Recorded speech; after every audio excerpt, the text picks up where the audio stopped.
অক্টোবরের ১ তারিখ রাতে প্রায় ২০০ রকেট দিয়ে ইসরায়েলের উপর ক্ষেপণাস্ত্র হামলা করেছে ইরান, এমনটাই দাবি করেছে ইসরায়েলি সেনাবাহিনী।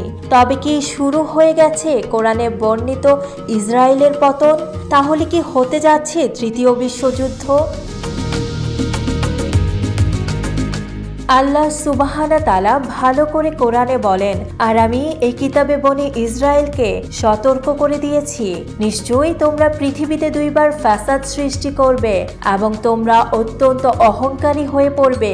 যখন দুটি সতর্কবাণীর মধ্যে প্রথমটি উপস্থিত হবে, তখন আমি তোমাদের বিরুদ্ধে প্রবল পরাক্রমশালী আমার বান্দাদের মধ্যে কয়েকজনকে পাঠাবো, যারা তোমাদের ঘরবাড়ি ধ্বংস করে দিবে। অতঃপর তোমাদের তওবা করার পর আমি তাদের উপর তোমাদের কর্তৃত্ব দিব এবং তোমাদের সম্পদ সন্তান সন্ততি দিয়ে সাহায্য করব, যার ফলে তোমরা তাদের সংখ্যাকে ছাড়িয়ে যাবে। ইডেন বে কক্সবাজার সমুদ্র সৈকতের উপর নিজেদের একটি ঠিকানা। মাত্র ৫ লাখ টাকায় আপনিও হয়ে যেতে পারেন এই হোটেলের মালিক। ইডেন বে, আ কনসার্ন অফ ভাইয়া হোটেলস। তোমরা যদি সঠিক পথে থাকো তবে তা তোমাদের নিজেদের জন্য, কিন্তু যদি তোমরা বিপথে যাও তবে তা তোমাদের নিজেদেরই ক্ষতি করবে। এবং যখন দ্বিতীয় সতর্ক বার্তাটি আসবে, তখন তোমাদের শত্রুরা তোমাদের সম্পূর্ণভাবে অপমানিত করবে এবং মসজিদটিতে প্রবেশ করবে যেমন তারা প্রথমবার প্রবেশ করেছিল, এবং তাদের হাতে যা পড়বে তা সম্পূর্ণরূপে ধ্বংস করবে।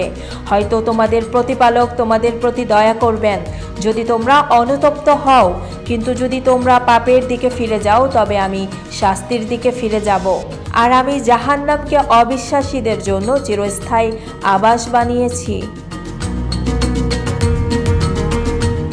সূরা বনি ইসরায়েলের এই আয়াতগুলো থেকে বোঝা যায় ইসরায়েলি জাতি পৃথিবীর বুকে দুইবার ফাসাদ সৃষ্টি করবে।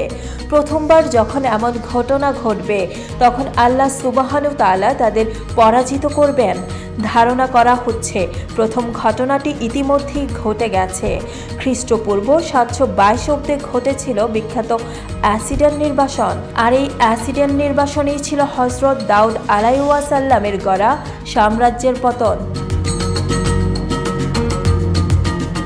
এরপর আল্লাহ সুবহানাহু তাআলা বলেন, যখন তারা পরাজিত হবে এবং তওবা করবে, তখন আল্লাহ তাদের আবার শক্তি দিবেন, সম্পদ দিবেন, জনবল দিবেন। এবং ইসরায়েলের প্রথম সাম্রাজ্যের পতনের পর এই প্রথম বর্তমান সময়ে এসে ইসরায়েলিরা রাজনৈতিক, অর্থনৈতিক ও মানব সম্পদের দিক থেকে এতটা শক্ত অবস্থানে এসেছে এবং তারা আবারও ফাসাদ সৃষ্টি করেছে।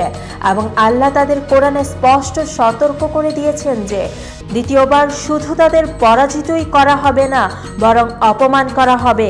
নিরস্ত্র ফিলিস্তিনিদের উপর একের পর এক বোমা বর্ষণ, যারা এই অত্যাচারের বিরুদ্ধে অবস্থান নিয়েছে তাদের বিরুদ্ধেও সামরিক অভিযান, অর্থাৎ মুসলিমদের সাথে এক অঘোষিত যুদ্ধে জড়িয়ে পড়েছে ইসরায়েল। হাদিসের বর্ণনা অনুযায়ী ইমাম মাহাদির আগমন ঘটবে এমনই এক বিশ্বযুদ্ধের সময়, আর তার নেতৃত্বে মুসলিম বিশ্বই সেই যুদ্ধে জয়লাভ করবে। তবে সে যুদ্ধ হবে প্রচণ্ড ভয়াবহ। আব্দুল্লাহ ইবনে মাসউদ রাদিয়াল্লাহু আনহু থেকে বর্ণিত, কিয়ামতের আগে যে যুদ্ধ হবে তা এতটা ভয়াবহ হবে যা আগে কেউ দেখেনি।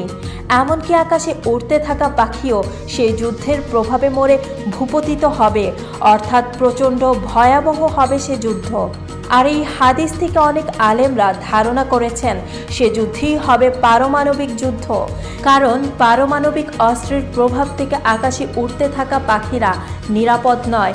কিন্তু আমরা আসলেই কি সেদিকে যাচ্ছি কিনা তা একমাত্র আল্লাহ সুবহানাহু তাআলাই ভালো জানেন।